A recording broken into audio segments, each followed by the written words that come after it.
Class is now in session. I am Professor Hockey, and today we will be recapping Day 8 of the second round of the NHL playoffs. 2 games on the docket here tonight, 2 series with a chance of ending, and the first game would be Lightning versus Bruins. The Lightning looking to close out the Bruins in just 5 games with a victory here tonight, and they would manage to do so with a 3-2 double overtime win. This one would start off with a Palat goal before Pastrnak would tie it up at 1. Then Cirelli would make it 2-1 Lightning before, in the last few minutes of the third period, it would be David Krejci tying it up. Then we would go a full overtime, no goal scoring either way, but the Lightning, as they have been all playoffs, are postseason specialists when it comes to these overtimes, and they get the Hedman winner in the second overtime to take the series.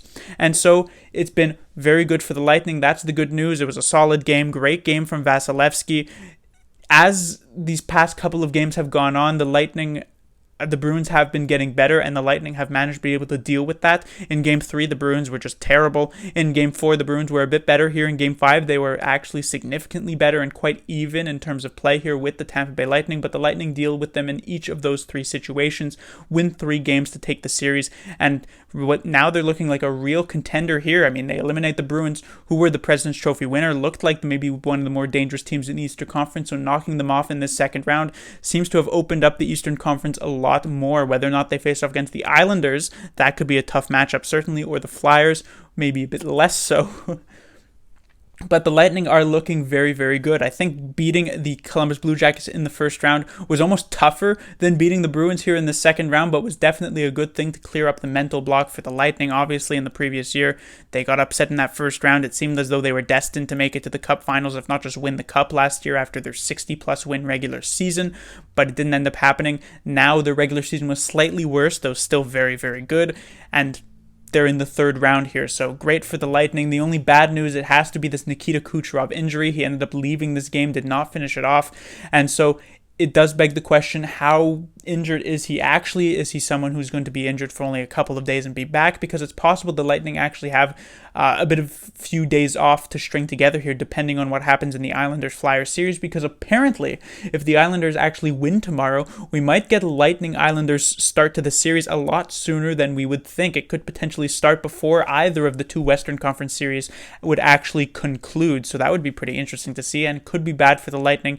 if that does happen, because we don't know how many days off Kucherov is going to need to try and heal back up. If this is a very serious injury, the Lightning could have some trouble in the next round. If not, they're looking like a good pick to potentially make it out of the Eastern Conference and into the Stanley Cup Finals.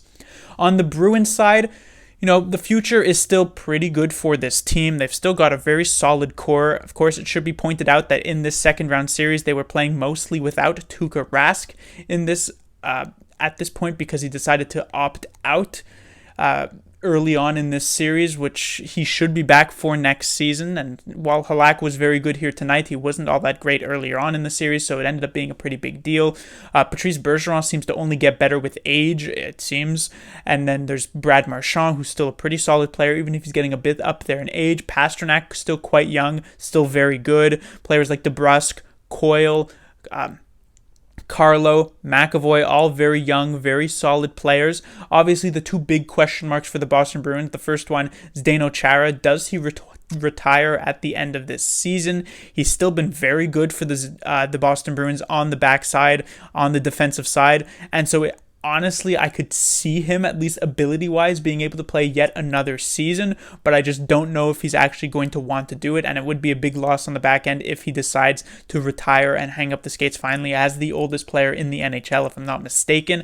And the second question mark is Torrey Krug. His contract runs out this offseason, and who knows if the Bruins will actually try and re-sign him. If the Bruins end up losing both Chara and Krug, this could be a bit of an issue for the Bruins. I don't think it'll remove them from playoff contention, because of course it should be pointed out, as I said, this is the President's Trophy winning team. They were a contender this season. I think they'll drop off from that contender spot, but they should still be a pretty middling team, a playoff team, even with these 2 departures, but I don't think that's going to necessarily be a good enough thing for the Bruins. You don't normally want to be a sort of middling team in the NHL. You either want to be contending for the Cup, or you want to be lower down in the standings, getting decent draft picks to try and begin contending for the Cup. So hopefully they don't end up in mediocrity, but it could be a bit of an issue. On the next game of the day, it was Avalanche versus Stars. The Stars were looking to close out the Avalanche in 5 games like the Lightning had done before them, but the Avalanche come out off the back of a 5-goal first period to win this game 6-3. So just absolute domination by the Avalanche early on in this game, and the Stars can just never really recover.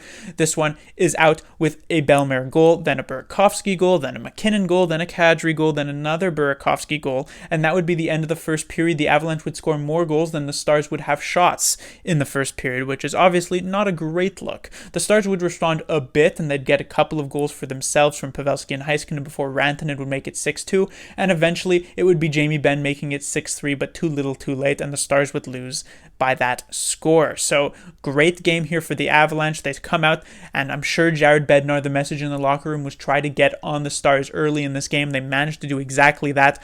5-goal first period. Fantastic start for the Avalanche. And a lot of these players are playing a lot more like they were playing in that Arizona series. Kadri seems to be more active now. Burakovsky seems to be more active now. McKinnon and Rantanen still playing very, very well. And so that offense there never really faded here for the Avalanche in this series. They were just somehow getting outscored by the Dallas Stars, but seems to be a bit back now. The big problem for the Avalanche, it has to be in goal. They end up starting Michael Hutchinson in this game because Francouz ends up being unfit to play, joining Grubauer in that category. And while they managed to actually shield Hutchinson rather well in this game, and he only ends up letting in 3 goals and looked half decent, this is still a Stars team that has just been putting up goal after goal throughout this series. I don't necessarily have that much faith in a third string like Hutchinson to actually be able to hold off the Stars well. So unless the Avalanche continue to score 5-goal first periods and 6 goals in a game, they could have a lot more trouble closing out or coming back and closing out this series for themselves in Game 6 and a potential Game 7. Good news for the Dallas Stars. Hard to really find much good news after this game. The only thing you could point out is that after that first period in the last 40 minutes, the Stars did technically outscore the Avalanche 3-1, but honestly, you could probably put that up to score effects. The Avalanche weren't going to come out after a 5-0 first period and try and make it 10-0 necessarily in the second period. And so this is really a situation where the Stars sort of just got a bit demolished here. It was a good thing that they had this 3-1 series cushion, so they still have a chance to eliminate the Avalanche without a chance of them still being eliminated in this upcoming Game 6, but just a bit of a rough game for the Stars as a whole. In terms of bad news, it has to be on the goaltending side as well. Ben Bishop returned for this game, and I was thinking, Khudobin hasn't really been all that great in this series, so seeing Ben Bishop back, who was probably supposed to be the starter for the Stars coming into these playoffs, is a good thing, but Ben Bishop not only let in 4 goals and got pulled here for Khudobin, who ended up letting in the next 2, but he did not look very good letting in these 4 goals. Obviously, the Stars were just awful in the first period, but Bishop joined in that area. I felt like 3 of the 4 goals he actually let in were very stoppable shots, and potentially even ones that Khudobin himself would have been able to stop. I don't think that if Khudobin started this game, the Stars would have won necessarily, but it still was a very rough game for Bishop, and I suspect Khudobin will probably get the starts, at least for the rest of this series. Maybe Bishop will probably get another chance if the Stars were to move on and then maybe play a back-to-back in the following series at some point, but right now Bishop really lost his chance by coming back into the lineup and putting up a pretty bad performance. But that will do it for this recap. In terms of predictions, I had said the Lightning would win in 7 games. It did not take 7 games. They dominated the Bruins a bit more than I thought they would, and they end up winning it in 5. And in the Stars Avalanche, I thought the Avalanche would win it in 6. They could potentially still come back to win this series, now only 2 games down, but it absolutely will not be in 6 games, as we would need at least 7 to finish this one off. Class dismissed.